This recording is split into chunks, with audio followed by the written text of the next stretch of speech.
Innal hamdalillah nahmaduhu wa nasta'inuhu wa nastaghfiruhu wa natubu ilaihi wa na'udzu billahi min syururi anfusina wa min sayyiati a'malina.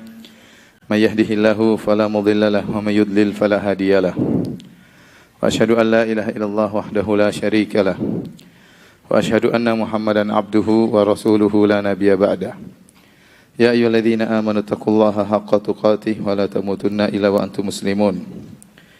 يا أيها الناس اتقوا ربكم الذي خلقكم من نفس واحدة وخلق منها زوجها وبث منهما رجالا كثيرا ونساء واتقوا الله الذي تساءلون به والأرحام إن الله كان عليكم رقيبا يا أيها الذين آمنوا اتقوا الله وقولوا قولا سديدا يصلح لكم أعمالكم ويغفر لكم ذنوبكم ومن يطع الله ورسوله فقد فاز فوزا عظيما أما بعد فإن أصدق الحديث كتاب الله وخير الهدى هدى محمد صلى الله عليه وسلم شر الأمور محدثاتها وكل محدثة بدعة وكل بدعة ضلالة وكل ضلالة في النار إخواني في الله وأخواتي في الدين عزني الله وإياكم. Alhamdulillah pada kesempatan kali ini kita dipermudahkan oleh Allah Subhanahu wa taala untuk berkumpul dalam rangka mempelajari kaidah-kaidah besar dalam fikih yang dikenal oleh para ulama dengan al-qawaid al-fiqhiyah al-kubra. Itu kaidah-kaidah raksasa dalam masalah fikih. Dan sebagaimana kita ketahui namanya kaidah, yaitu memudahkan kita untuk memahami banyak permasalahan sehingga dibuatlah suatu namanya kaidah. Apalagi kaidah-kaidah tersebut adalah kaidah-kaidah spesial, disebut dengan kaidah-kaidah kubra.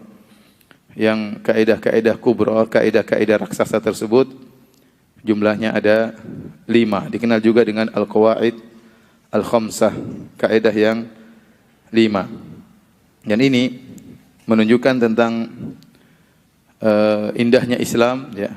Karena kita tahu bahwasanya permasalahan yang dihadapi oleh manusia sangatlah banyak dan bercabang-cabang, ya, dalam masalah ibadat, dalam masalah muamalat. Dan Allah menurunkan syariatnya yang mulia untuk mengantarkan manusia kepada kebahagiaan. Allah tidak membiarkan mereka berfikir sendiri, tidak. Allah yang menciptakan mereka, Allah yang lebih tahu tentang kemaslahatan mereka daripada diri mereka sendiri.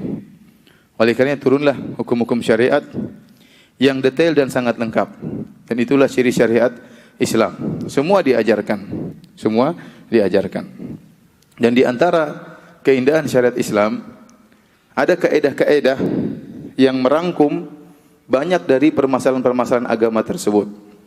Maka barang siapa yang menguasai kaidah-kaidah ini, dia akan mendapatkan ilmu yang banyak yang membantu dia untuk menghadapi banyak permasalahan agama, terutama kaidah-kaidah yang besar ini. Kaidah atau al-qawaid al-fiqhiyah al-kubra, ya. Ini tentu tidak akan nanti mendapatkan di agama-agama yang lainnya. Saya ketemu dengan kawan muallaf. Kamu dulu di agama itu belajar apa? Enggak ada belajar, Ustaz. Mana ada belajar di agama lainnya? Paling nyanyi-nyanyi, tepuk-tepuk tangan, selesai pulang, tidur, ya.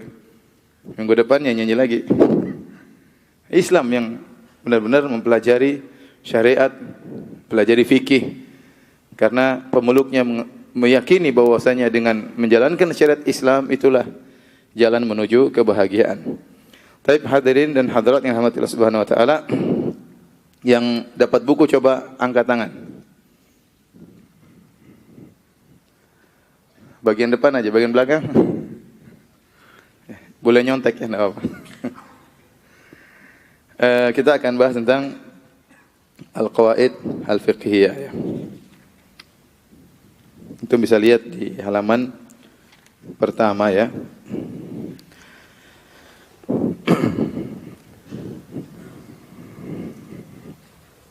Ya, sebagaimana saya sudah gambarkan dalam buku tersebut, ya.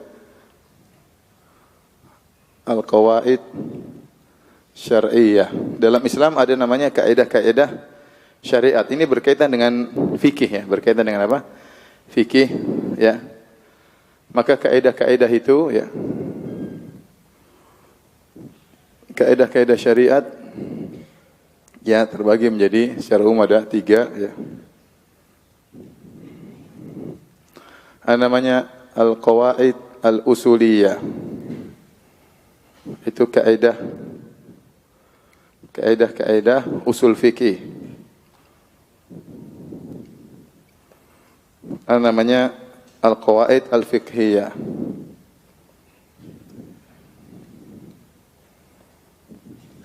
Namanya kaidah fikih. Apa bedanya antara kaidah usul dengan kaidah fikih, nanti kita bahas ya. Namanya ad-dawabit al-fiqhiyah.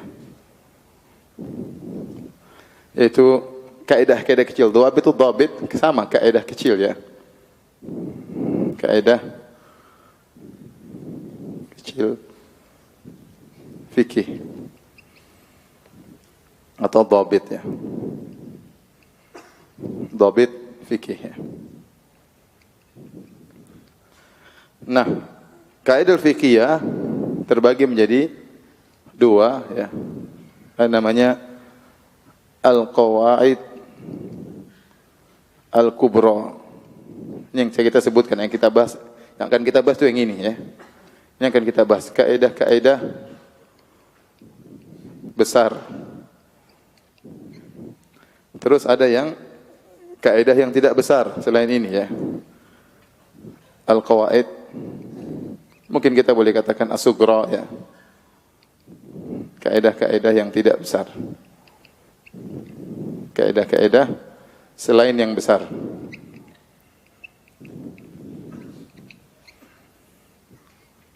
Nah, kaidah-kaidah sughra ini ya, dia bisa jadi adalah cabang dari ini. Bisa jadi cabang dari kaidah besar. Dan dia bisa jadi berdiri sendiri. Ini secara umum pembagian kaidah-kaidah yang akan kita bahas adalah al-qawaid al-kubra dan jumlahnya 5. Al-qawaid al-fiqhiyah al-khamsah al-kubra. Kaidah fikih 5 yang besar. Nah, apa bedanya qawaid usuliyah dengan qawaid fiqhiyah dengan dhawabit al-fiqhiyah? Perbedaannya ya,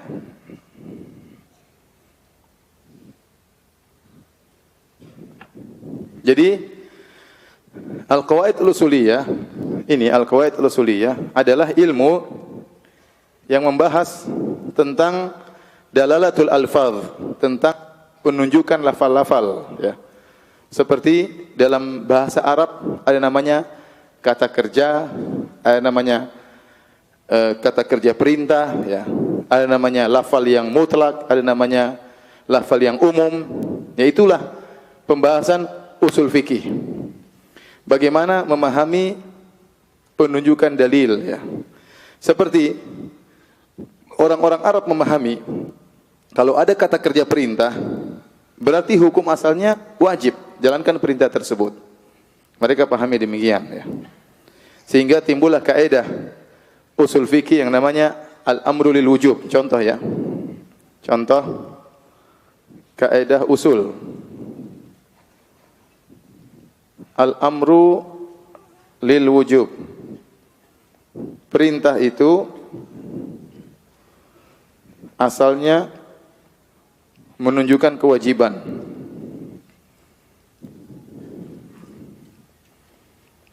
Ini dari mana ini? Dari dalalatul lughah, dari secara bahasa Arab memang demikian, namanya orang perintah.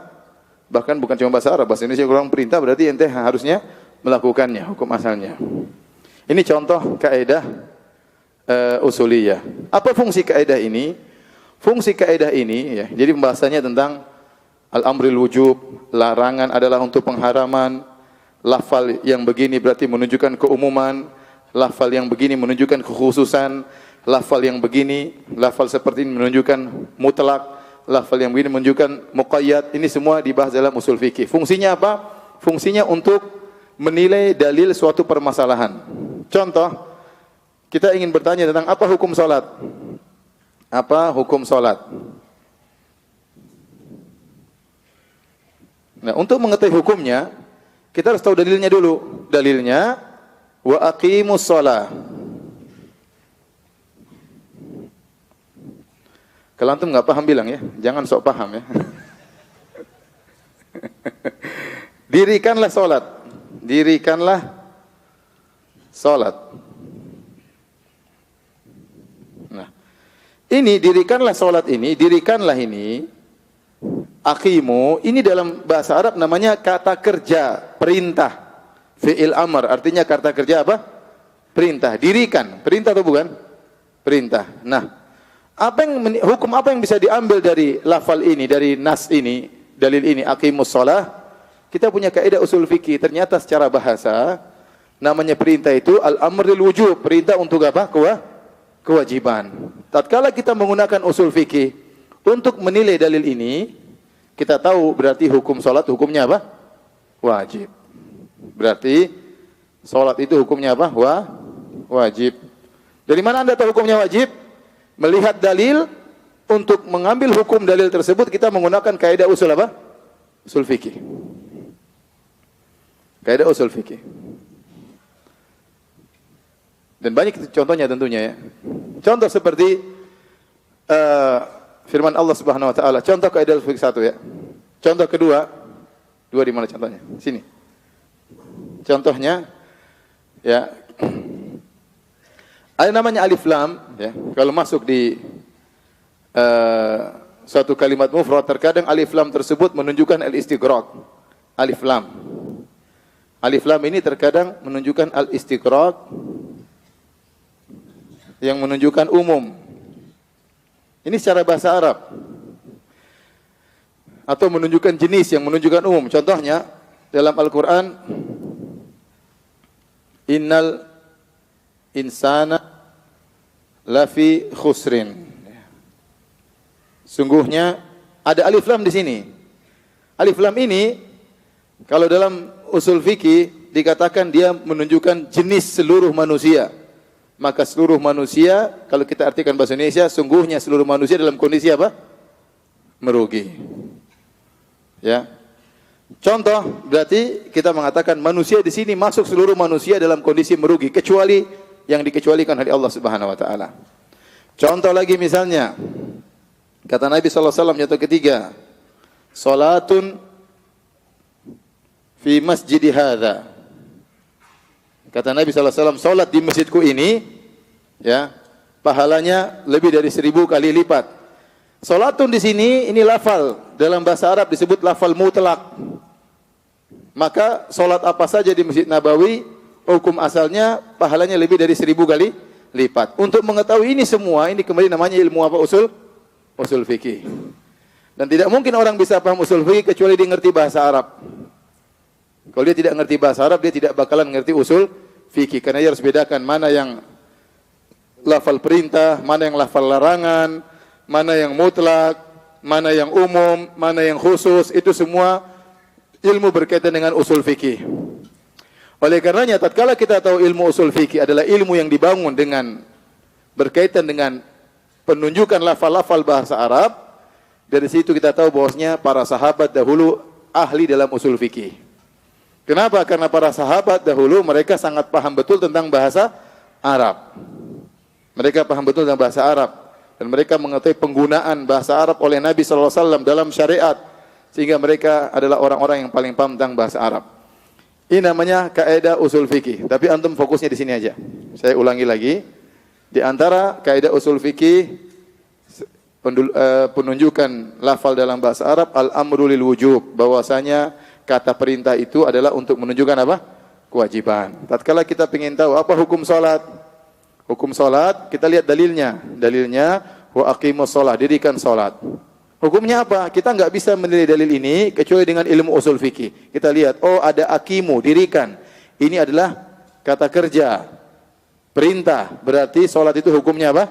Wajib. Karena datang dalam bentuk perintah. Sampai di sini paham? Jangan sejak awal sudah hang ya. Saya sudah datang dari jauh dari Jakarta ya. Jangan hang dari awal. Baik ya. Ini namanya kaidah usul ya. Nah, setelah kita ngerti kaidah usul, maka Dari situ timbul hukum-hukum fikih. Orang tanya, apa masalah hukum zakat? Lihat, wa atu zakat. Oh, berarti zakat hukumnya wajib. Hukum ini masalahnya apa? Lihat dalilnya. Oh, dinilai. Dari sisi dalil, oh hukumnya demikian. Semua permasalahan untuk menilai dalilnya, wajib atau tidak, sunnah atau makruh, semuanya dengan ilmu apa? Usul fikih. Semuanya dengan ilmu usul fikih. Sehingga dengan setelah ada usul fikih ini, maka timbullah hukum-hukum fikih. Salat wajib, zakat wajib, berzina haram misalnya. Semua itu adalah fikih, hukum-hukum fikih.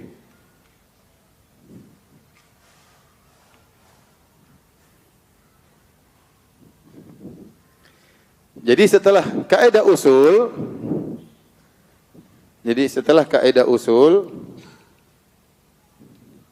setelah itu apa? Hukum-hukum fikih.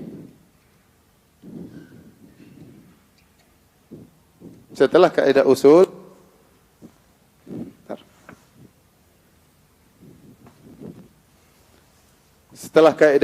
muncullah hukum-hukum apa? Fikih. Karena dengan ilmu usul fikih kita mengetahui hukum-hukum permasalahan. Faham? Faham tidak? Nah, hukum permasalahan ini banyak. Masalah toharoh, masalah solat, masalah zakat, masalah haji, masalah macam-macam. Ternyata para ulama, mereka melihat hukum-hukum fikih tersebut.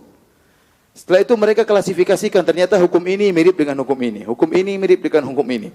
Mereka klasifikasikan sehingga mereka akhirnya bikin kaedah. Kaedah itu adalah suatu yang merangkum banyak permasalahan. Ya.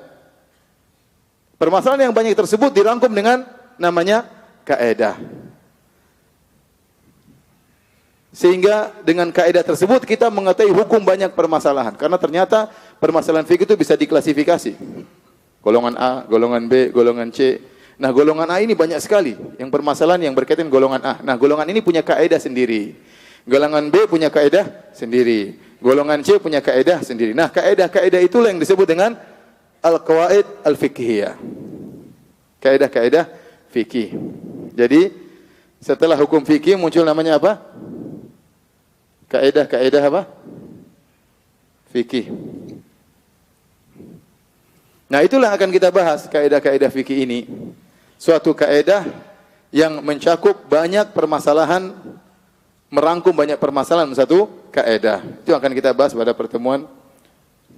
beberapa pertemuan kita insyaallah taala.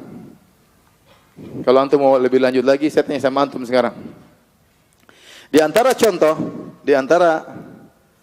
contoh misalnya kaedah fikih, contohnya misalnya ad-dararu yuzal.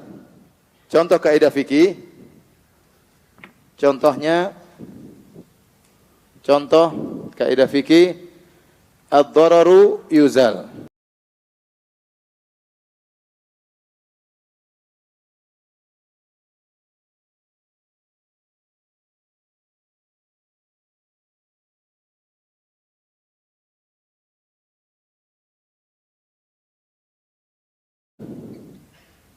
Kemudaratan harus dihilangkan. Judi haram, zina haram, khamar haram. Oh, berarti syariat itu punya kaedah. Setiap kemudaratan harus dihilangkan. Paham? Sehingga tatkala antum tahu kemudaratan tidak boleh, banyak permasalahan antum tahu hukumnya haram. Ini mudarat haram. Kita enggak perlu bicara dalil lagi. Ini mudarat enggak? Haram. Kenapa? Karena kita punya kaedah ad-dararu yuzal, bahwasanya kemudaratan harus dihilangkan. Nah, apa bedanya kaedah usul fikih dengan kaedah fikih? Sekarang saya kasih gambaran sama antum ya, secara tertib. Pertama orang harus paham tentang kaedah apa? Usul. Dengan kaedah usul ini dia akan menilai dalil. Setelah menilai dalil-dalil muncullah hukum-hukum apa? Fikih yang merupakan produk dari usul fikih. Usul fikih ini untuk menilai dalil sehingga muncullah namanya hukum-hukum apa? Fikih. Hukum-hukum fikih itu diklasifikasikan menimbulkan banyak kesimpulan. Kesimpulan itu yang namanya kaedah. Contoh kaedah besar, salah satu kaedah kubra adalah ad-dararu yuzal.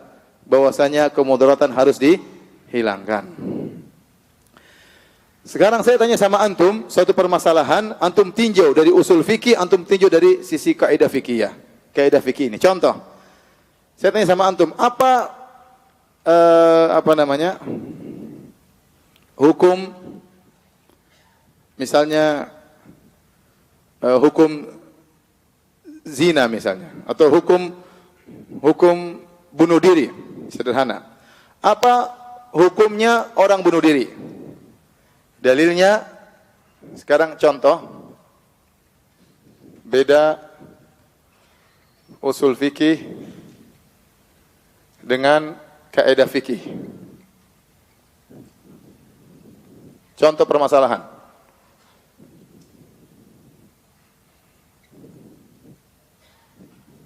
Apa hukum bunuh diri? Baik. Kalau ditinjau dari usul fikih, ditinjau dari usul fikih. Gimana cara untuk menilai hukum bunuh diri? Pertama kita harus tahu dalilnya apa dulu yang berkaitan dengan bunuh diri. Ternyata dalil bunuh diri apa? Wala taqtulu anfusakum. Janganlah kalian bunuh diri. Taib. Ayat ini menunjukkan apa? Kita pakai kaidah usul fikih. Kaidah usul fikih mengatakan an-nahyu yaqtadil fasad atau an-nahyu al-aslu fi an-nahyi lit-tahrim.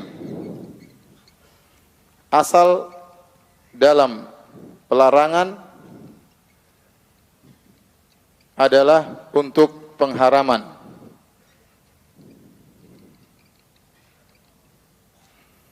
Untuk mengetahui apa itu hukum bunuh diri, kita lihat dulu dalilnya. Dalilnya apa? Wala taqtulu anfusakum. Jangan kalian bunuh diri kalian. Untuk mengetahui apa hukumnya, kita pakai kaidah usul fikih. Ternyata dalam kaidah usul fikih, hukum asal dalam melarang adalah apa? Haram. Di sini Allah melarang, jangan. Berarti hukum bunuh diri adalah apa? Haram. Caranya dengan menggunakan kaidah usul fikih, yang kaidah ini berinteraksi dengan dalil dulu. Setelah kita mengetahui dalil, kita nilai dengan kaidah usul fikih, baru keluar hukum. Hukumnya apa? Haram. Sama seperti tadi yang sudah kita jelaskan dalam sholat. Masih bisa paham atau sudah hang? Tapi kalau ditinjau dari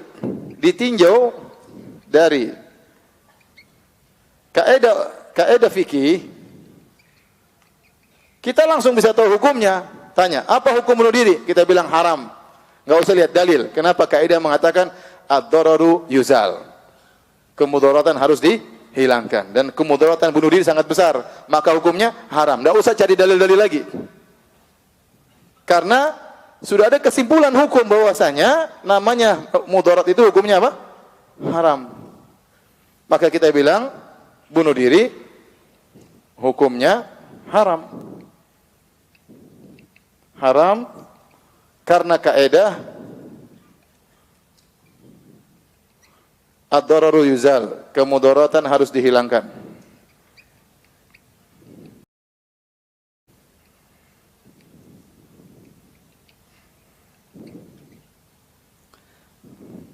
Apa hukumnya merokok? Nah, itu pakai apa? Usul fikih apa kaidah fikih? Kaidah fikih. Karena antum tidak tahu dalil hukum. Jadi kalau sudah pakai kaidah, nggak perlu dalil lagi. Itu apa? Mudarat, haram. Selesai. Paham? Ini mudarat, ya ada, kita punya kaidah. Ad-dararu yuzal.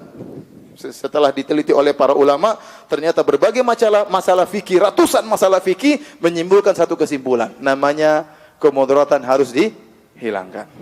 Tapi kalau antum ditanya apa hukum merokok, ditinjau dari usul fikih, antum harus tahu dalilnya dulu. Apa dalilnya yang berkaitan dengan merokok? Cari dalil. Oh, wa yuharrimu alaihimul khaba'ith. Ternyata Nabi mengharamkan perkara-perkara yang buruk. Oh, cerita lagi. Berarti ini pengharaman. Ada lafal pengharaman. Agak panjang ceritanya kalau usul fikih.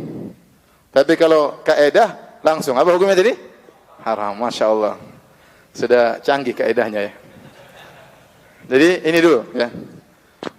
Saya sebenarnya sudah singgung dalam buku itu, antum tinggal baca. Mau dicatat monggo, mau dihapus monggo, silakan. Mau difoto-foto aja lah, baru dihapus. Hah? Oh iya, terus lanjut biar situ. Oke deh. Pindah sebelah sini.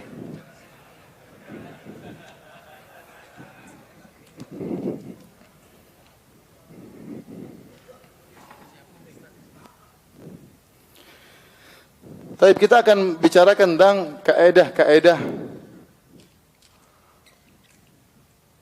fikih besar, kaidah-kaidah besar fikih. Al-qawaid al-fiqhiyah al-kubra.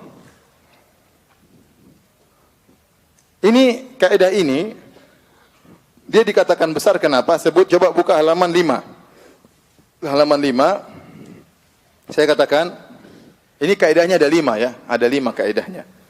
Apa saja? Yang pertama, al-umur bi maqasidiha ya. Al-umur bi maqasidiha. Ya, perkara-perkara tergantung tujuannya. Kemudian kaidah kedua, al-yaqin la yazulu bisyak. Keraguan, keyakinan tidak bisa dikalahkan dengan keraguan.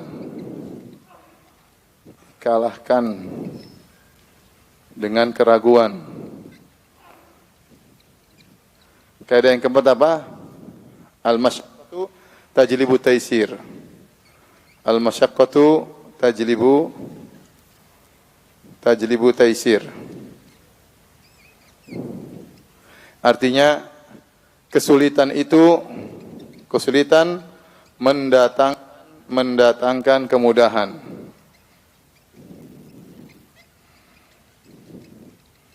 Kaidah yang keempat ini 1, 2, 3. Yang keempat yang tadi sudah kita bahas, ad-dararu yuzal. Kemudaratan harus dihilangkan.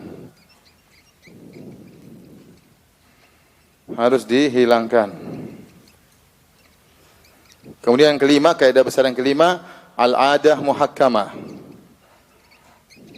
Yang artinya urf itu sebagai patokan hukum. Nah, kenapa ini dikatakan kaidah fikih dikatakan kaidah raksasa atau kaidah besar? Karena pertama di bawah kaidah ini banyak puluhan kaidah. Kaidah ini cabang-cabangnya banyak. Al-umur bi maqasidiha. Perkara-perkara tergantung tujuannya. Ini di bawah ini banyak puluhan kaidah. Al-yaqin la yazulu bisyak. Keyakinan tidak bisa dikalahkan dengan keraguan. Di bawah ini juga banyak kaidah.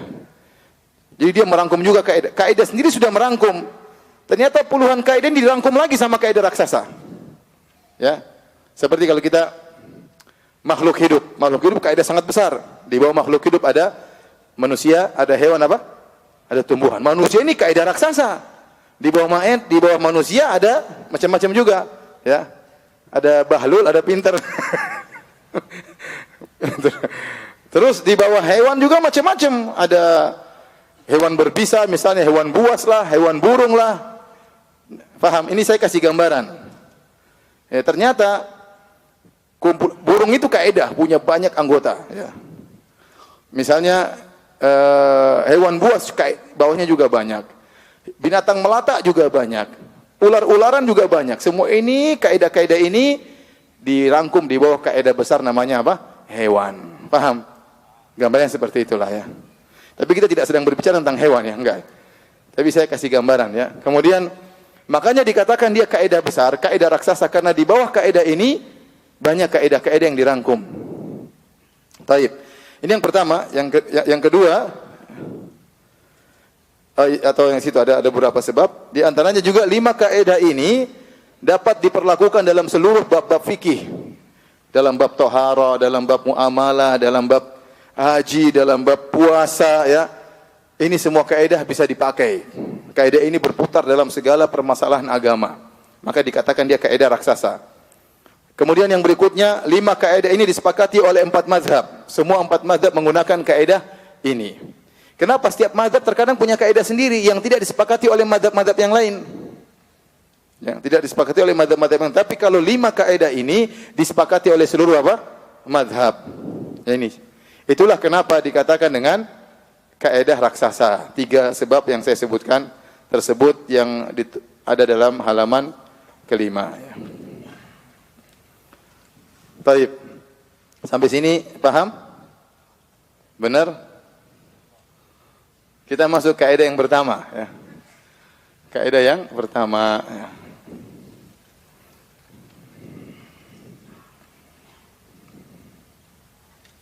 Kaidah pertama, al-qaidatul ula.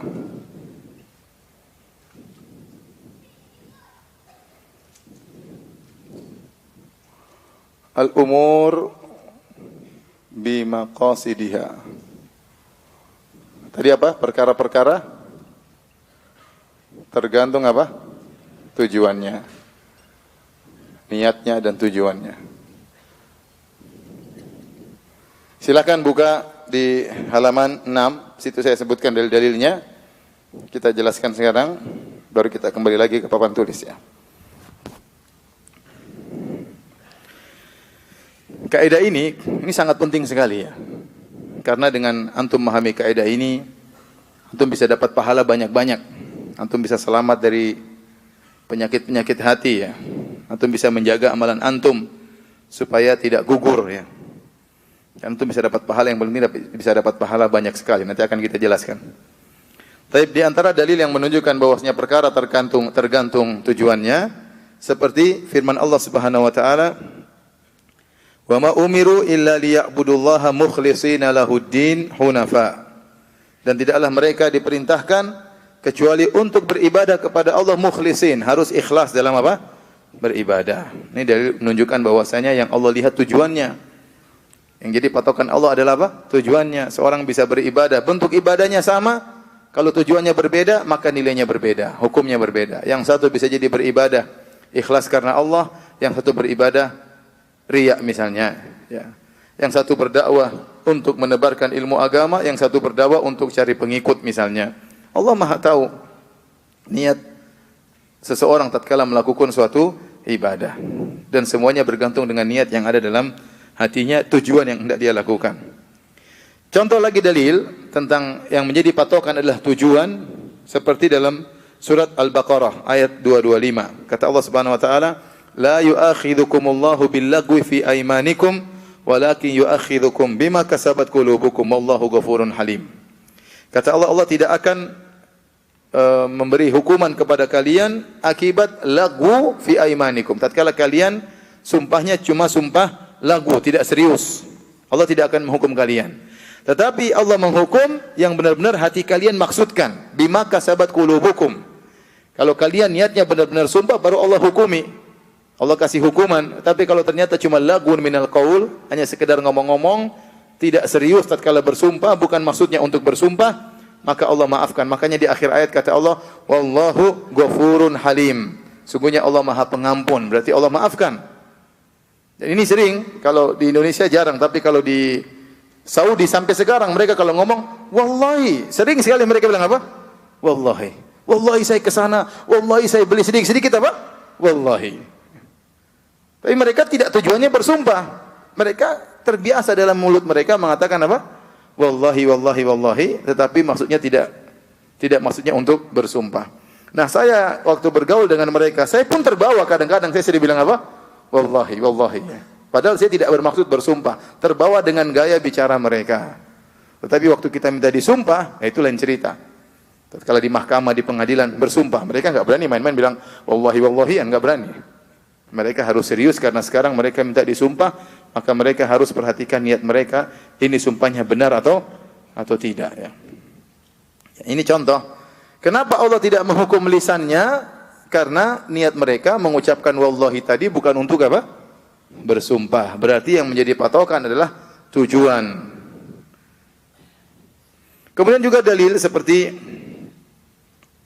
kata Allah, wa in azamut talaq, kalau mereka bertekad untuk mencerai, memang niatnya untuk cerai, maka jatuh cerai. Ini contoh Penting dalam misalnya masalah talak dengan kinayah. Talak itu ada dua, ada talak dengan lafal sharih, kamu saya cerai. Itu jatuh talak. Yang kedua dengan lafal kinayah, tidak sharih, tidak tegas, seperti pulang aja ke rumah orang tuamu. Orang tua saya sudah meninggal, Mas. Contoh ya. Pulang ke rumah orang tua ya. Rumah orang tuaku sudah kamu jual, pulang juga. Jadi pulang saja ke rumah orang tuamu ini tidak tegas apakah maksudnya cerai atau tidak. Maka yang menjadi patokan dalam syariat Islam, niat dia mengucapkan itu tujuannya apa? Kalau niatnya hanya sekedar jengkel-jengkelan, bikin jengkel istrinya, maka belum jatuh talak. Tapi kalau niat dia dengan mengucapkan kamu pulang saja ke rumah orang tua maksudnya talak, maka jatuh talak. Jatuh talak. Oleh karena dalam syariat datang dua lafal yang sama ternyata hukumnya berbeda. Seperti kisah Nabi Ismail waktu dia menceraikan istrinya karena istrinya banyak nuntut, tidak pernah bersyukur, mengeluh terus. Kata Nabi Ibrahim bapaknya, "Ghayyir atabata babik," ganti galang pintumu. Begitu istrinya ketemu dia bilang, "Ilhaqi bi ahlik," pulang ke rumah orang tuamu. Maksudnya dicerai. Kenapa? Karena Ismail mengucapkan tadi niatnya cerai. Berbeda dengan Ka'ab bin Malik radhiyallahu anhu waktu dia tidak ikut perang Tabuk, kemudian dia diboikot oleh Nabi dan para sahabat sallallahu alaihi wasallam, diboikot. Maka istrinya disuruh meninggalkan Ka'ab bin Malik, disuruh ikut boikot suaminya. Maka Ka'ab bin Malik mengatakan, "Ilhaqi bi ahlik," pulang ke rumah orang tuamu. Tapi maksudnya bukan untuk apa? Cerai. Jadi dua lafal ini Ismail alaihissalam menceraikan, Ka'ab bin Malik tidak menceraikan. Kenapa? Tergantung niatnya. Jadi niat itu jadi sangat patokan. Ya. Oleh karenanya kalau fa'in azamut talak, kalau ternyata mereka niat untuk talak maka jatuh talak. Kalau orang bilang kita nggak bisa serumah lagi, nah, ini tujuannya apa ini? Tunggu, Mas, ente bilang ini maksudnya apa? Enggak, kamu ceraikan saya? Enggak, saya cuma ini aja nakut-nakutin. Jadi kalau kita nggak bisa tinggal serumah, ini lafal kinayah, maksudnya apa? Kita tidak bisa seranjang lagi misalnya. Ya. Sana cari suami lain, oh itu repot. Cari suami lain yang lebih tampan daripada saya, yang lebih kaya daripada saya. Ini semua lafal-lafal kinayah, lafal-lafal kinayah. Maka yang menjadi patokan adalah niat. Tapi kalau dia bilang kamu saya cerai, jatuh cerai, karena lafalnya tegas sharih. Kemudian juga yang pengaruh niat, contoh amal yang sama bisa jadi niatnya berbeda. Lihat halaman 8 seperti jihad.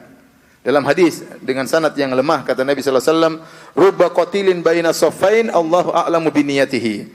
Betapa banyak orang terbunuh dalam medan pertempuran, Allah lebih tahu tentang niatnya. Tidak semua orang ya berjihad ikhlas. Oleh karenanya ditanya, "Ya Rasulullah, ar-rajulu yuqatilu syaja'atan." Ya Rasulullah, ada orang berperang karena menunjukkan berjihad karena menunjukkan keberaniannya. Wa yuqatilu hamiyatan. Ada orang berperang karena membela sukunya. Wa yuqatilu riya'an. Ada orang berperang karena riya. Dalam riwayat yuqatil liyudhkar. Ada orang berperang supaya dikenang. Yuqatil liyura makanu. Dalam riwayat dia berperang supaya diketahui kedudukannya. Ayu dzalika fi sabilillah. Siapa di antara mereka ini yang jihadnya karena Allah? Maka Nabi mengatakan, "Man qatala litakuna kalimatullahi al-ulya fa huwa fi sabilillah." Barang siapa yang berjihad supaya kalimat Allah yang tertinggi, itu baru fi sabilillah. Selain itu berarti bukan fi sabilillah ya. Jadi yang menjadi patokan adalah apa? Adalah niat ya. Taib, apa fungsi kaidah ini al-umur bimaqasidiha ya. Lihat halaman 9.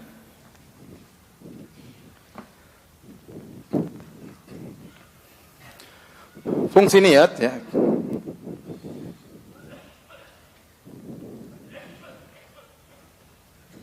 Ada dua fungsi ya. Pertama, tujuannya kepada siapa? Tujuan kepada siapa? Apakah kepada Allah atau untuk riya? Yang kedua sebagai pembeda. Adapun tujuan kepada siapa ada dua model. Ikhlas karena Allah atau riya karena manusia. pujian manusia atau diakui. Adapun sebagai pembeda ada dua fungsinya. Pembeda antara ibadah dan kebiasaan atau adat kebiasaan, atau antara ibadah yang satu dengan yang lainnya,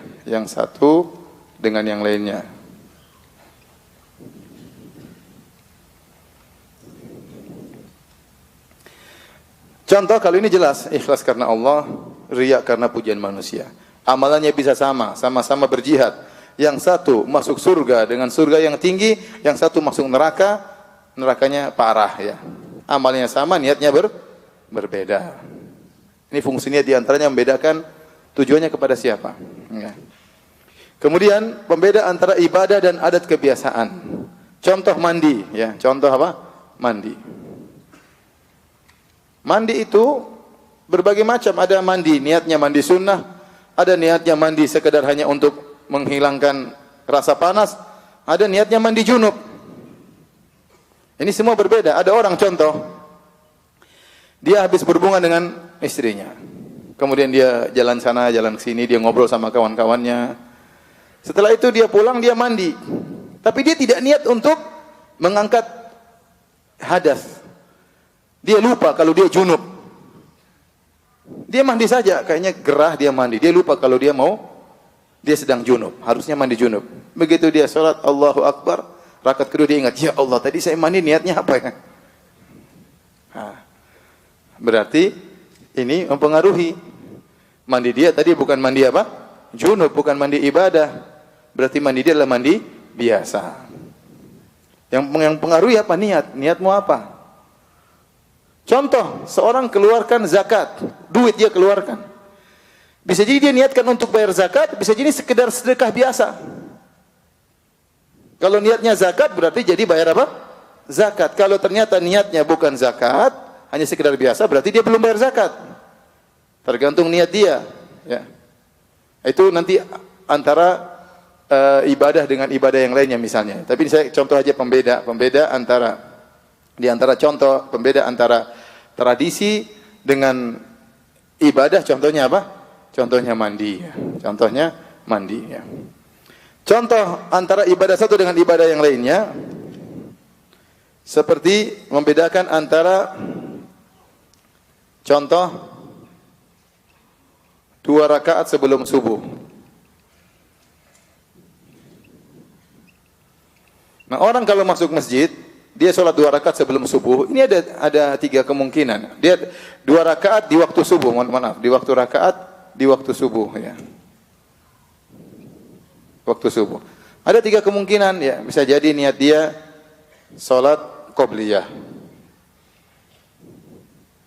Bisa jadi niatnya sholat tahiyatul masjid. Bisa jadi niatnya sholat subuh.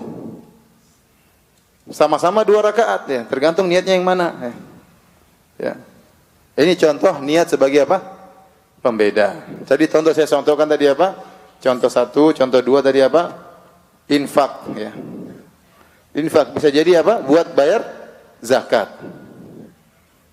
Bisa jadi cuma apa? Sedekah biasa. Maka ini juga yang membedakan adalah apa? Adalah niat.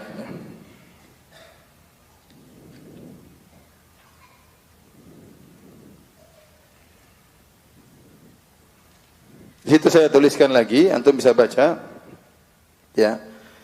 Patut diketahui bahwa di antara amalan-amalan itu ada yang merupakan ibadah di satu waktu, tapi di lain waktu dia adalah sekedar kebiasaan. Seperti mandi yang telah dicontohkan sebelumnya. Maka jenis amal seperti ini butuh niat yang berfungsi sebagai pembeda antara ibadah dan kebiasaan. Namun terdapat amalan yang tidak membutuhkan niat sebagai pembeda. Dari sisi zatnya dia adalah ibadah secara mutlak. Seperti berzikir, ya sudah berzikir. Contohnya baca Al-Quran itu ibadah ya. Dia tidak terbedakan dengan yang lainnya. Ya. Salat, puasa ya, secara zatnya itu ibadah, tidak terbedakan dengan yang lainnya. Amalan-amalan tersebut secara zatnya adalah ibadah, tidak bisa berubah jenis menjadi kebiasaan karena niat ya. Kalau mandi iya, ada yang sama, mandi biasa, ini butuh niat untuk membedakan mandi biasa dengan mandi apa? Junub. Tapi kalau sholat ya, namanya orang sholat pasti dia ibadah. Namanya orang puasa pasti dia ibadah ya. Tidak ada bedanya, tidak ada kebiasaan yang mirip dengan itu. Baca Quran tidak ada kebiasaan yang mirip dengan ibadah Quran. Ya baca Quran orang tahu itu sedang ibadah.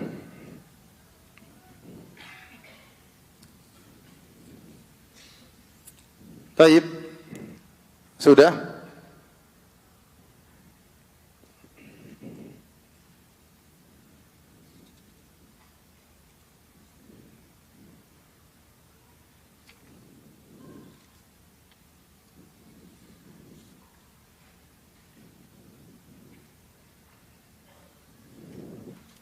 Kita lanjutkan, ini sudah dihapus.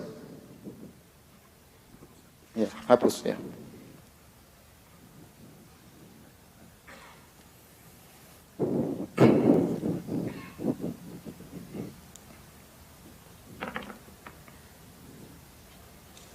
Kita masih berkutat masalah niat ya.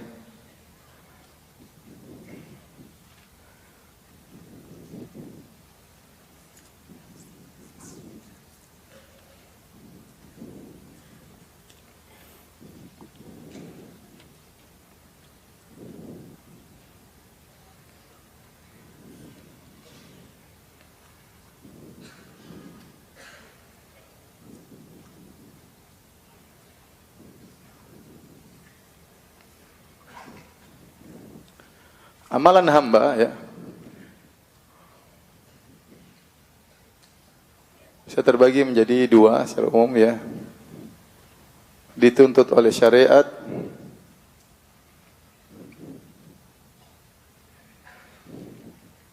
tidak dituntut oleh syariat, tidak dituntut oleh syariat.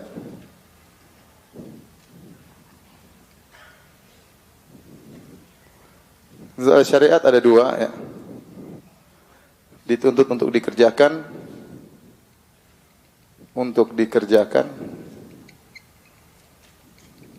dituntut untuk ditinggalkan.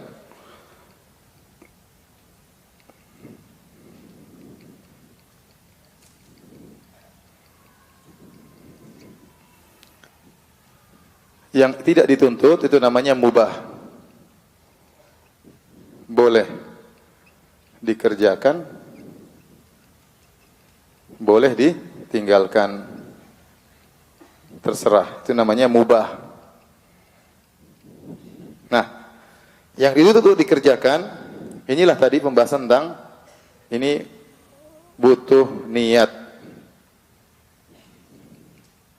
Pembahasan yang tadi sudah kita bahas, ya. Kembali kepada pembahasan niat tadi yang sudah kita bahas di papan tulis sebelah sana, ya. Jadi ini butuh niat sebagai pembeda.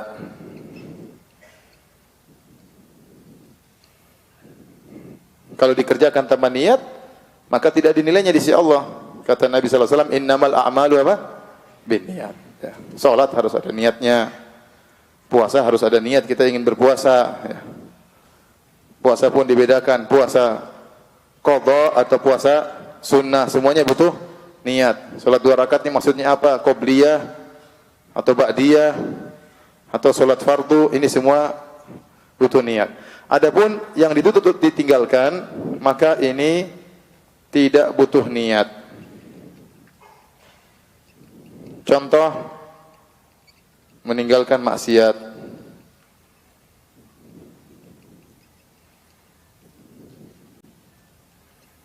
Ya. Meninggalkan najis.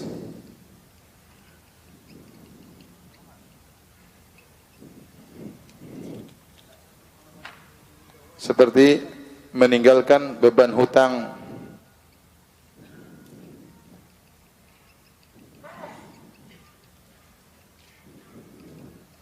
Orang kalau meninggalkan maksiat tidak perlu niat, saya berniat meninggalkan maksiat. Pokoknya inti jangan maksiat. Paham?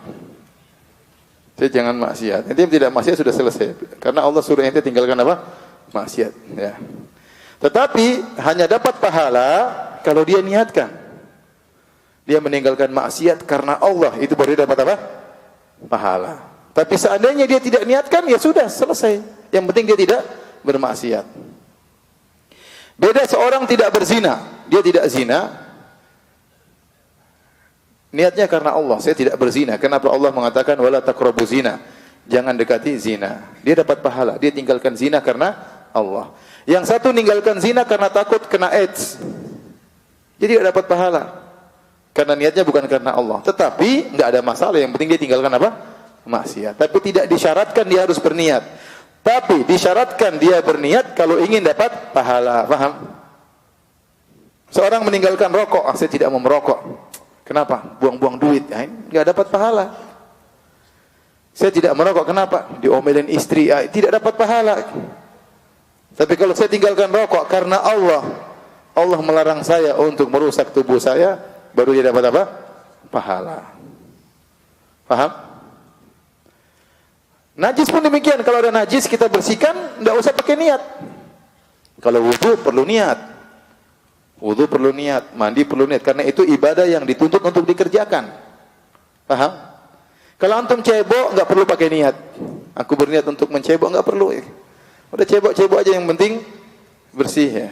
Tapi kalau berkaitan dengan wudu, mandi junub, itu butuh niat karena itu ibadah dituntut dikerjakan. Bahkan misalnya ada seorang karpetnya ternajisi, kena kencing anaknya. Dia taruh karpetnya di luar. Tahu-tahu kena hujan, kena panas, najisnya hilang. Sah atau tidak? Sah, tidak perlu dia niatkan saya taruh di luar untuk menghilangkan najis, enggak perlu. Yang penting najisnya hilang sudah selesai. Paham atau tidak? Ya, itu jadi ini maksudnya. Sama, bayar hutang. Antum punya hutang, antum dituntut untuk meninggalkan beban hutang. Jadi bayar. Antum bayar hutang tidak pakai niat juga sah. Jadi kalau ada orang bayar hutang sama antum ditanya, niatnya ikhlas enggak? Enggak perlu tanya-tanya, sini duitnya, pokoknya sah. Hutang sudah dibayar, paham? Hutang sudah dibayar. Ini contoh bahwasanya perkara-perkara ini tidak pakai niat pun sudah sah.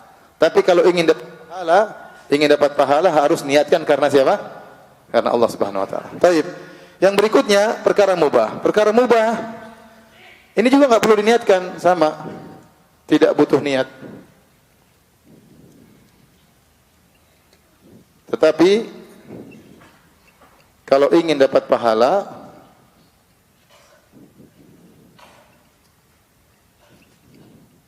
harus niat karena Allah. Contoh main bola enggak perlu pakai niat. Sudah niat belum main bola? Enggak perlu. Udah main bola aja. Lari-lari, jalan kaki, berenang, enggak perlu niat. Karena Allah tidak suruh kamu main bola dan Allah juga tidak larang main apa? Main bola. Makan udang misalnya, perlu niat. Saya berniat makan udang besar, enggak perlu niat. Tinggal makan aja selesai ya. Paham? Perkara mubah, mau makan udang boleh, enggak makan juga tidak ada masalah. Tidak dalam Al-Qur'an Allah mengatakan makanlah udang Pekanbaru, enggak ada ya. Karena di Jakarta tidak ada, enggak ada seperti itu. Enggak ada. Makan silakan, enggak juga enggak ada masalah. Itu namanya perkara yang mubah ya.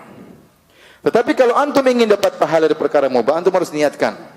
Misalnya, saya makan ini supaya saya punya energi untuk beribadah. Ya, supaya saya sehat. Saya berenang supaya saya sehat sehingga saya kuat beraktivitas, bisa mencari nafkah buat anak-anak misalnya, buat keluarga, bisa baca Quran, bisa sholat malam, ya. Tidur. Ente mau tidur enggak urusan. Tapi kalau seorang tidur, saya niatkan tidur lebih awal supaya bisa bangun malam, baru dapat pahala. Paham? Makanya kalau antum tahu kaidah ini sangat penting ini. Kita ini kegiatan yang mubah lebih banyak daripada kegiatan ibadah. Ya, kalau kita bandingkan, kegiatan kita cuma 3 ini kan. Kegiatan pertama, kegiatan kedua, kegiatan ketiga. Sebagian orang kegiatan ibadahnya sangat banyak, ya, mungkin baca Quran melulu, kemudian berdakwah melulu misalnya, jadi kegiatannya ibadah terus. Ada orang kegiatannya maksiat terus ada ya. Namun kebanyakan orang kegiatannya yang paling banyak mubah. Waktunya habis untuk perkara mubah. Untuk jalan ke sini, kerja ke sana, ketemu orang, ke TV, tulis-tulisan di macam-macam, komentar di WhatsApp, komentar di Facebook, perkara-perkara yang mubah ya. Nah, supaya waktunya bernilai, dia harus niatkan karena Allah Subhanahu wa taala. Oleh karenanya dalam hadis lihat situ halaman 12 kata Nabi SAW kepada Sa'ad bin Abi Waqqas, "Lasta tunfiqu nafaqatan tabtaghi biha wajha Allah illa ujirta 'alaiha hatta al-luqmata allati taj'aluha fi khimra'atik." Tidaklah kau mengeluarkan sesuatu pun kau niatkan karena Allah kecuali kau dapat pahala. Sampai suapan yang kau suapkan ke mulut istrimu itu juga berpahala. Bayangkan ini perkara mubah yang sangat mubah. Seorang suami menyuapkan makanan ke mulut istrinya itu berarti sedang bercanda, sedang bermesraan. Karena jarang suami nyuapin apa? Istrinya, jarang. Ya kecuali malam pertama, malam kedua, malam ke-10. Tapi kalau sudah 2 tahun lewat, kapan mau suap-suapan istrinya ya? Jarang ya. Jarang. Antum saja, kapan terakhir nyuapin istri? Saya tanya sama antum. Ya. Waktu sakit, ya waktu sakit. Waktu pas tidak sakit, kapan nyuapin istri ya? Sudah hilang romantisnya ya. Jadi seorang lelaki tatkala nyuapin istri itu sedang romantis. Bahkan jauh dari nilai-nilai ibadah, sedang nilai-nilai dunia, sedang romantis. Itu pun kalau diniatkan karena Allah dapat apa? Pahala. Bahkan bukan cuma itu, sedang berhubungan dengan istrinya, lupa dengan akhirat, sedang tenggelam dengan dunia, kata Nabi, wa fi buti ahadikum shadaqah. Engkau menggauli istrimu itu adalah apa? Sedekah ya. Dengan syarat niat karena siapa? Karena Allah. Ingin menyenangkan istri, ingin menjaga kemaluan misalnya, ingin jalankan kewajiban kebutuhan biologis istri misalnya ya. Istri melayani suami ya. Kalau diniatkan karena Allah untuk menjaga pandangan suaminya agar suaminya matanya tidak jelalatan, apalagi zaman now, suami zaman now melihat sana sini ya, melihat rumput tetangga lebih hijau ya, dan macam-macamnya. Dia niatkan untuk itu dapat pahala. Seorang wanita pergi ke salon mempercantik diri agar menyenangkan suaminya. Kenapa Allah yang suruh, Nabi yang suruh untuk bisa menundukkan pandangan suaminya? Niatnya dapat pahala. Sementara yang satu cuma jalan-jalan ke salon ngabisin duit, tidak terbetik dalam niatnya seperti itu. Hanya niatnya mempercantik diri, tidak ada hubungan dengan ingin menyenangkan suami, taat kepada Allah. Yang satu dapat pahala, satu tidak dapat pahala. Paham? Oleh karena antum yang bekerja, keluar kerja pagi, pulang sore, itu banyak waktu antum terbuang. Perkara yang mubah, kerja ke pasar. Kalau antum niatkan karena Allah, ya Allah saya keluar ini untuk mencari nafkah. Ya, untuk anak dan istriku sebagai kewajiban sebagai seorang suami, menunaikan kewajiban seorang suami karena engkau ya Allah dapat pahala. Maka saya katakan antum ini poin masalah niat ini sangat penting. Karena dengan niat yang benar orang bisa mendapatkan pahala yang banyak ya. Baik. Kita lanjutkan. Itu sudah dihapus. Hapus ya.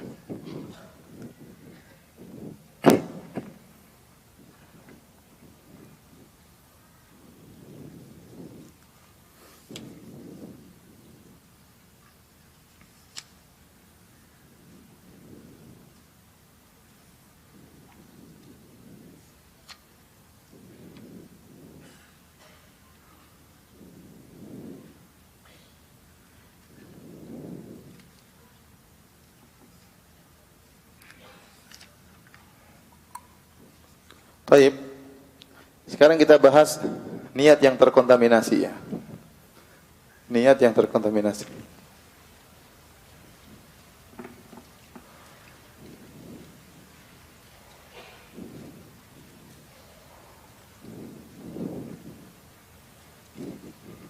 Bagaimana kalau niat seorang terkotori, terkontaminasi dengan riya dan yang semisalnya ya.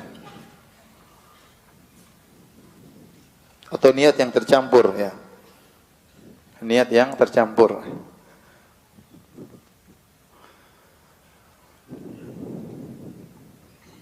Maka niat tercampur ada 2 model ya. Tercampur dengan niat duniawi.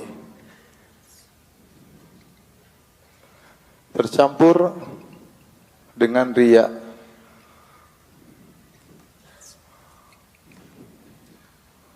Niat tercampur dengan duniawi dengan riya. Duniawi itu beda. Contoh, ya, seorang berdakwah niatnya untuk dapat dunia, dapat duit misalnya, dapat amplop misalnya, itu namanya tercampur dengan apa? Niat duniawi. Contoh ya. Riya lain lagi. Seorang berdakwah supaya dipuji, supaya dikatakan ustadz ini pintar, ustadz ini ceramahnya bagus. Niatnya itu memang. Maka dia siapkan dirinya supaya dipuji, supaya dikatakan wow, ya itu namanya riya. Hukumnya beda antara dengan ini. Sekarang kita bahas dulu dengan seorang melakukan ibadah karena riya. Maka ada dua kemungkinan. Yang pertama, riya sejak awal. Sejak awal sudah riya memang. Sebelum mengerjakan niatnya sudah apa? Riya ya. Ya, maka ini amalnya tertolak.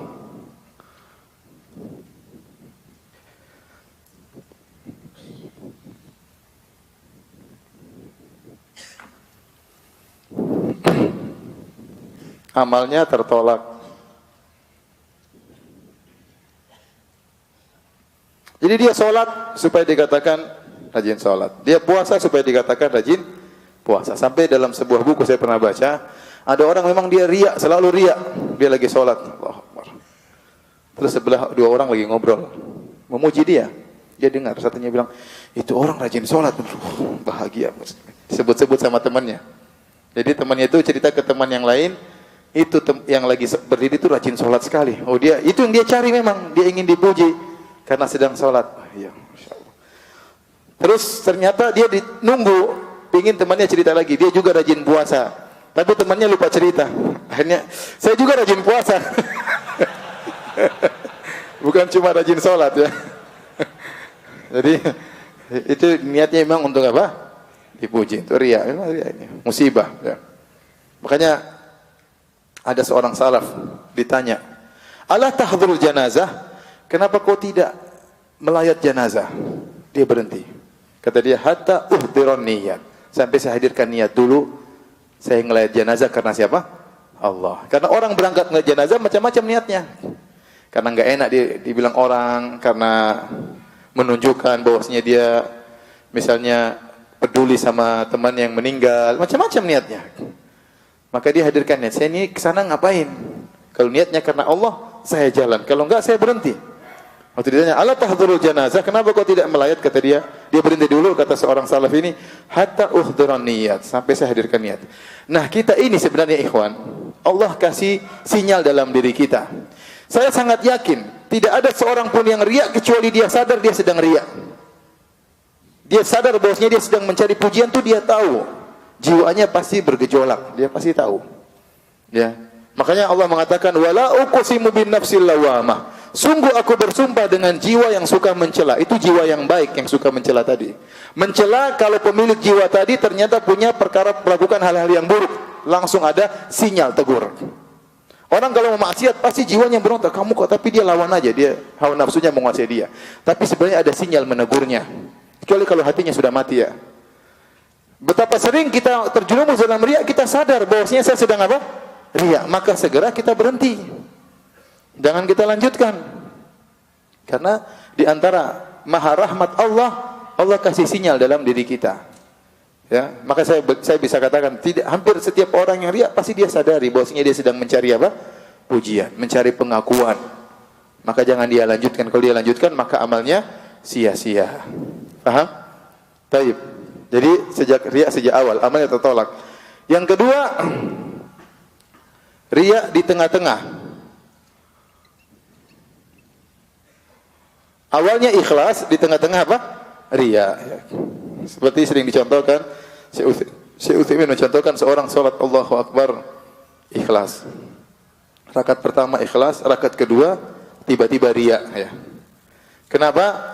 Karena ternyata ada makmum yang dia kenal. Ternyata dia ingin pamer sama makmum tersebut. Ya itu contoh. Dia lagi Allahu Akbar, dia baca Al-Quran, rakaat pertama ikhlas. Rakaat kedua dia riya. Kenapa ada makmum terlambat masbuk? Tuh, itu suara mertua saya. Dia ingat mertua saya. Saatnya saya panjang-panjangkan sholat saya. Ya, tadinya baca surat Qul a'udzu birabbin nas, dia ganti dengan surat Al-Baqarah ya. Misalnya ya. Tadinya biasanya baca Bismillahirrahmanirrahim maliki yaumiddin ya kana. Begitu mertuanya datang, dia langsung lagu-lagukan indah-indahnya ya. Kenapa? Dia ingin dipuji. Ya. Dia ingin dipuji. Tapi awalnya dia ikhlas karena Allah. Ingin dipuji itu muncul di rakaat kedua. Paham? Nah, kalau muncul di tengah-tengah ada dua kemungkinan ya. Dia biarkan dan berlezat-lezat. Dia benar-benar rileks baca enak, dia lagi ria. Kepalanya besar sendiri ya, Orang kalau ria itu nikmat ya. Ria itu nikmat tidak? Nikmat. Makanya banyak orang pengin ria ya, karena dia tahu pujian itu nikmat, sanjungan itu nikmat, lebih nikmat daripada makan udang. Lebih nikmat daripada makan bakso, nikmat. Betapa banyak orang keluarkan duit banyak-banyak supaya disanjung, supaya jadi tokoh, supaya jadi panutan, supaya jadi duit keluaran miliaran enggak peduli. Kenapa? Ada kenikmatan tersendiri. Disanjung, dihormati, diakui. Ya. Ternyata waktu riaknya muncul di rakaat kedua, dia biarkan saja. Dia rileks, santai, nikmati ya. Nikmati. Oleh karena bisa jadi itu muncul pada seorang dai. Ada seorang salaf mengatakan, "Rubba haditsin wahid yahtaju ila niyat." Bisa jadi satu hadis aja yang dia sampaikan membutuhkan niat berulang-ulang. Kenapa? Dia baca hadis pertama ikhlas. Kedua, dia ujub dengan dirinya. Lihat orang-orang terpukau melihat dia, mulailah muncul apa? Riya. Tiba-tiba niatnya berubah di tengah ceramahnya. Itu bisa terjadi. Bisa terjadi. Orang hati-hati tatkala apa? Berdakwah, karena bisa jadi riya muncul di tengah. Setan tidak pernah putus asa untuk menggoda seseorang ya. Tapi kalau antum enggak pernah ceramah, enggak usah takut ya. Ini ujiannya para dai ya, para dai. Baik, yang kedua dia lawan. Dia lawan riya tersebut. Kalau dia lawan, ada dua kemungkinan juga. Berhasil, tidak berhasil. Kalau dia lawan berhasil, maka amalnya selamat. Amalnya apa? Selamat. Kalau dia lawan tidak berhasil, tetap juga amalnya selamat. Kenapa? Dia sudah berusaha. La yukallifullahu nafsan illa wus'aha. Seorang tidak diubah di luar kemampuannya. Dia sudah berusaha nolak riya, enggak pergi-pergi riya tersebut. Tapi Allah Maha tahu dia sudah berusaha, dia benci dengan riya tersebut, tapi dia terlanjur terjebak. Maka insya Allah juga amalannya apa? Selamat. Nah, bagaimana yang dia biarkan dan berlezat-lezat? Maka ini ada khilaf.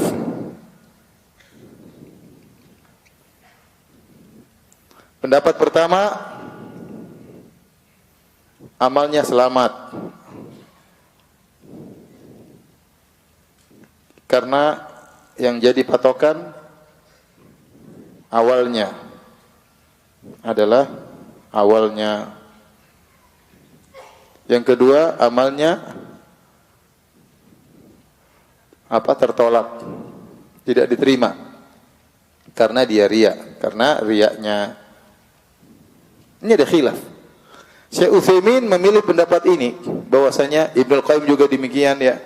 Bahwasanya kalau orang riya tengah jalan, kemudian dia biarkan, tidak dia lawan, dia berlezat-lezat dengan riya tersebut, maka amalnya tertolak. Pendapat Imam Ahmad, dari Imam Ahmad, Hasan Al-Basri, bahwasanya kalau riya muncul di rakaat kedua, rakaat ketiga dan dia biarkan, amalnya tetap selamat. Karena yang menjadi patokan adalah awal dari perbuatannya. Kalau di awal dia ikhlas, maka selanjutnya selamat ya. Mudah-mudahan ini yang benar ya. Mudah-mudahan kalau ini benar agak repot juga kita ya. Sudah ikhlas awal-awal, tengah-tengah hancur, rugilah kita ya. Mudah-mudahan pendapat ini yang benar. Mudah-mudahan Syekh Utsaimin salah ya. Mudah-mudahan ini yang benar. Tapi kalau pendapat Syekh Utsaimin rahimahullah yang benar, repot. Kita harus hati. Intinya kita harus hati-hati ya. Bisa jadi pendapatnya yang lebih apa? Lebih kuat. Secara dalil ini kuat ya, tapi saya berharap ini yang benar ya. Tapi bagaimana kalau amalnya dengan niat duniawi? Maka ada dua kemungkinan.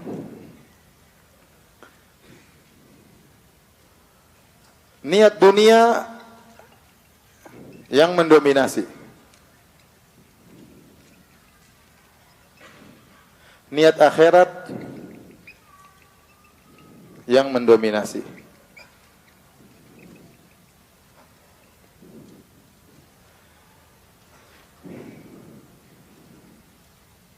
Kalau niat dunia yang mendominasi, maka amalnya tertolak, tidak diterima. Man kana yuridul ajila ta'ajjalna lahu fiha ma nasha'u liman nurid. Ya, barang siapa yang mendapatkan sesuatu yang disegerakan, maka kami berikan, tapi dia tidak mendapatkan apa? Pahala sama sekali. Ada orang misalnya jadi imam. Niat yang mendominasi dia supaya dapat gaji imam tersebut. Gajinya besar kalau jadi imam di masjid besar itu. Ya. Kebanyakan orang imam besar di masjid kecil ya. Dia masjid besar, imam besar juga, gajinya besar. Niat dia untuk cari gaji itu, mendominasi niatnya. Maka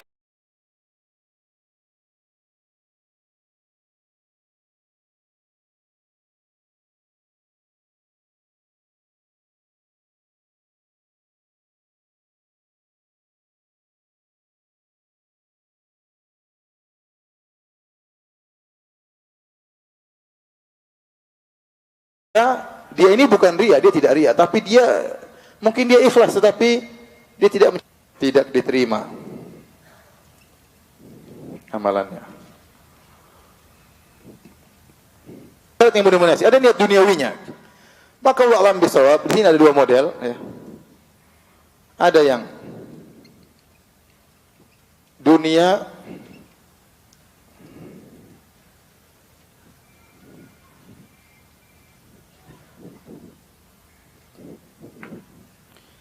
ada yang niat dunianya,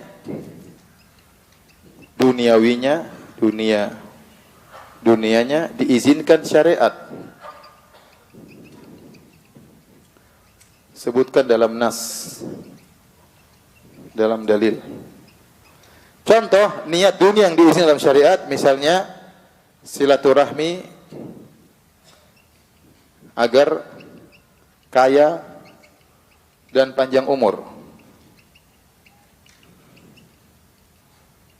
Contoh bersedekah supaya tambah hartanya. Contoh bersedekah agar sembuh dari penyakit. Contoh haji dan umrah agar selamat dari kemiskinan.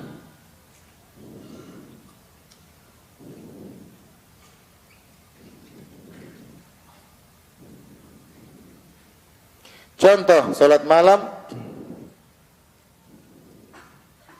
agar dikasih solusi oleh Allah. Dikasih solusi oleh Allah. Oleh Allahnya. Contoh perkara-perkara niat dunia diizinkan. Contohnya silaturahmi agar kaya dan panjang umur. Yang jelas niat akhirat yang mendominasi. Tapi dia mendomplengkan niat tersebut, niat duniawinya. Boleh tidak boleh? Nabi yang mengatakan man ahabba an yubsata lahu fi rizqihi wa yunsa'a fi athari falyasil rahimah. Kata Nabi, barang siapa yang ingin dilapangkan rezekinya, ingin dipanjangkan umurnya, maka hendaknya dia sambung silaturahmi. Paham? Nabi yang mengiming-iming kalau Anda ingin rezeki tambah, ingin umur dipanjangkan, sambung silaturahmi. Nah, ada orang dia sambung silaturahmi, niatnya itu. Selama niat itu bukan yang mendominasi. Yang mendominasi adalah niat akhirat, maka itu tidak mengapa. Kalau tidak boleh, ngapain Nabi mengiming-iming dengan hal itu? Faham? Tetapi yang mendominasi harus niat apa? Akhirat. Saya mencari surga, tapi saya dompleng, saya tambahkan niat saya supaya rezeki saya lancar, umur saya panjang, enggak ada masalah. Karena Nabi yang menyuruh. Kata Nabi, barang siapa yang ingin. Contoh bersedekah supaya hartanya tambah. Kata Nabi SAW, mana qasat sadaqatun min mal wa ma zada 'abdan bi afwin illa izzan wa ma tawadha ahadun lillah illa rafa'ahu. Kata Nabi SAW tiga perkara. Tiga perkara Nabi sebutkan yang zahirnya ini berkurang. Kata Nabi, tidaklah sedekah mengurangi harta. Tidaklah orang memaafkan kecuali Allah tambah kemuliaannya. Tidaklah orang merendah tawadhu karena Allah kecuali Allah tambah derajatnya. Tiga perkara ini zahirnya mengurangi, namanya sedekah berkurang. Namanya orang memaafkan seakan-akan lemah, dia mengalah, lemah dia. Orang mungkin menganggap dia remeh karena dia maafkan. Tetapi Allah tambah kemuliaannya dengan dia maafkan. Tidaklah orang tawadhu karena Allah, dia merendah, dia bantu orang, dia tawadhu, mungkin dia kaya tapi dia tawadhu, kecuali Allah akan angkat derajatnya selama dia karena siapa? Karena Allah Subhanahu wa taala. Nah, kata sebagian ulama seperti Al-Baji dari ulama Malikiyah, mana qasad sadaqat minimal, sedekah tidak mengurangi harta, maksudnya sedekah akan menambah harta di dunia. Sedekah akan menambah harta di dunia. Kalau orang niatnya karena Allah dan dia bersedekah supaya hartanya ditambah, boleh atau tidak? Boleh. Tidak mengapa. Itu tidak merusak pahala sedekahnya. Allah berkata juga, ya bena Adam, unfik alaik. Wahai anak Adam, berinfaklah, aku akan menginfak kepadamu juga. Dia berharap ganti dari Allah Subhanahu wa taala. Wa ma anfaqtum min khairin fahuwa yukhlifu. Apa yang kalian infakkan Allah akan ganti. Wa huwa khairur raziqin, dan Allah sebaik-baik memberi rezeki. Tapi niat dia utama, saya ingin dapat pahala besar di akhirat. Itu niat utama dia. Tapi dia juga sekalian ingin tambah rezekinya, boleh. Contoh bersedekah agar sembuh, kata Nabi, ya, dawu mardakum bisadaqah. Sembuhkanlah orang yang sakit di antara kalian dengan apa? Bersedekah. Contohnya lagi apa tadi? Haji supaya supaya selamat dari kemiskinan. Kata Nabi sallallahu alaihi wasallam, ya, tabi'u bainal haji wal umrah fa innahuma yanfiyani adz-dzunub wal faqr kama yanfil kir khabathal hadid. Ikutkanlah haji dan umrah, habis haji umrah, habis umrah haji. Karena keduanya haji dan umrah ini bisa membersihkan dosa-dosa dan menghilangkan kefakiran. Sebagaimana alat pandai besi menghilangkan karat besi. Berarti kalau orang berniat haji supaya hilang kemiskinannya, boleh. Itu niat duniawi, tapi diizinkan dalam syariat. Paham? Nah, ada yang tidak disebutkan oleh syariat, ya. Contohnya salat supaya kaya, ya saya enggak tahu ada niatnya. Ada yang mengatakan boleh rajin salat supaya apa? Dimudahkan rezekinya. Mereka berdalil dengan firman Allah Subhanahu wa taala, "Ahlaka bis-salati wastabir 'alaiha la nas'aluka rizqan nahnu narzuquk." Ada dalilnya, ya. Ya. Contoh orang berpuasa supaya sehat, ya. Tidak ada dalil Nabi mengatakan berpuasalah supaya sehat, enggak ada. Enggak ada dalilnya. Nah, kalau ada orang, contohnya, saya gambarkan aja contohnya, puasa supaya apa? Supaya sehat. Supaya sehat. Ada yang puasa sambil diet. Niatnya diet. Nah, kalau ada ibadah-ibadah seperti ini, kemudian ganjaran duniawinya tidak disebutkan dalam dalil, maka ini mengurangi pahala. Ini mengurangi pahala ibadah tersebut. Ini tidak haram, tetapi mengurangi pahala. Mengurangi pahala. Baik, bagaimana kalau riya muncul di akhir? Riya muncul setelah amal selesai. Dia sudah bangun masjid, waktu bangun masjid dia ikhlas. Kemudian 5 bulan berikutnya dia cerita-cerita, saya bangun masjid di sana, ya. Riyanya belakangan. Waktu dia bangun masjid tapi dia ikhlas. Tapi dia setelah itu 5 bulan kemudian dia cerita-cerita sama orang bahwasanya dia sudah bangun masjid dan dia riya memang. Nah, bagaimana dengan pahala bangun masjidnya? Riyanya muncul setelah amal selesai. Dia berdakwah di pedalaman, ikhlas. Tidak berharap apa-apa, tidak berharap dunia, tidak berharap dikasih amplop, benar-benar dia ikhlas karena Allah Subhanahu wa taala. Tapi kemudian 10 tahun berikutnya dia cerita-cerita. Tujuannya untuk riya, supaya dia diakui bahwasanya dia pernah berjuang di sana sini seperti itu, ya. Ini riyanya munculnya belakangan. Nah, bagaimana nasib amal dia yang sudah dia kerjakan sebelumnya? Maka ini ada khilaf ya. Ini apa? Khilaf. Pendapat pertama, pendapat kedua ya, amalnya selamat. Adapun riaknya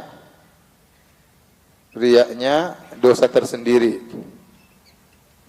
Tidak ada hubungannya dengan amalan sebelumnya. Pendapat yang kedua ditolak. Karena riaknya menggugurkan amalannya, menggugurkan amalannya. Ini pendapat Ibnul Qayyim rahimahullahu taala. Ya, karena amalan yang selamat bisa gugur. La tubtilu shadaqatikum bil manni wal adha. Dan ini dalilnya sangat kuat. Kata Allah, wahai orang beriman, janganlah kalian membatalkan sedekah kalian bil manni wal adha, dengan sebut-sebut menyakiti orang yang kalian bantu. Kalladzi yunfiqu malahu ria'an nas, seperti orang yang berinfak karena riya. Sehingga menurut Ibnu Qayyim bahwasanya orang yang sudah selesai dari amal dia riya belakangan, amalnya gugur. Pendapat yang pertama, amalnya selamat, riya itu dosa tersendiri. Mudah-mudahan pendapat ini yang benar ya. Ini agak repot juga ini kalau kita pengen selamat, bangun ini cuma cerita sana sini ya, gugur nol. Ini nol lagi. Nol, repot ya. Semoga yang benar yang mana? Yang ini. Baik, sudah waktunya selesai ya. Insyaallah nanti kita lanjutkan ya. Setelah Isya ya, setelah Isya. Nanti pada maghrib ada kajian umum. Terakhir saya ingin sampaikan bagaimana orang yang bertobat dari riya. Ustaz, ada orang datang sama Ustaz, saya dulu, waduh, saya udah bangun ini, bangun ternyata saya riya. Setelah ikut pengajian saya tahu itu saya riya. Gimana Ustaz? Apakah masih bisa diselamatkan semua amalan-amalan soleh yang saya lakukan dulu karena riya? Dia bertobat.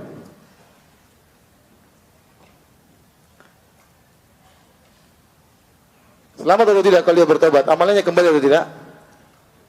Hapus dulu. Gitu.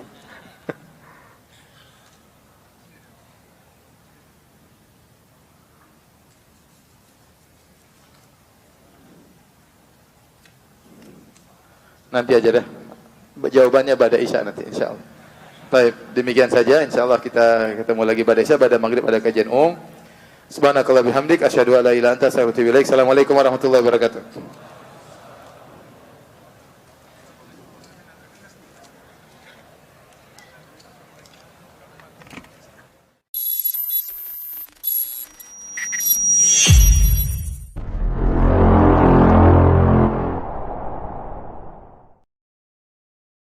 Assalamualaikum warahmatullahi wabarakatuh.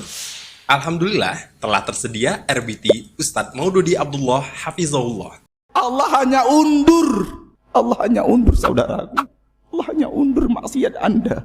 Untuk mengaktifkan RBT ini, caranya mudah. Bagi pengguna Telkomsel, ketik Maududi 07, kirim ke 1212 untuk RBT azab yang diundur. Dan ketik Maududi 08, kirim ke 1212 untuk RBT berhentilah dari riba. Bagi pengguna Excel, ketik Maududi 07, kirim ke 1818 untuk RBT azab yang diundur. Dan ketik Maududi 08, kirim ke 1818 untuk RBT berhentilah dari riba. Dan bagi pengguna Indosat, ketik MG spasi Maududi 07, kirim ke 808 untuk RBT azab yang diundur. Dan ketik MG spasi Maududi 08, kirim ke 808 untuk RBT, berhentilah dari riba. Dengan mengaktifkan RBT ini, Anda telah turut serta membantu operasional dakwah Asyil TV. Jazakumullah khairan.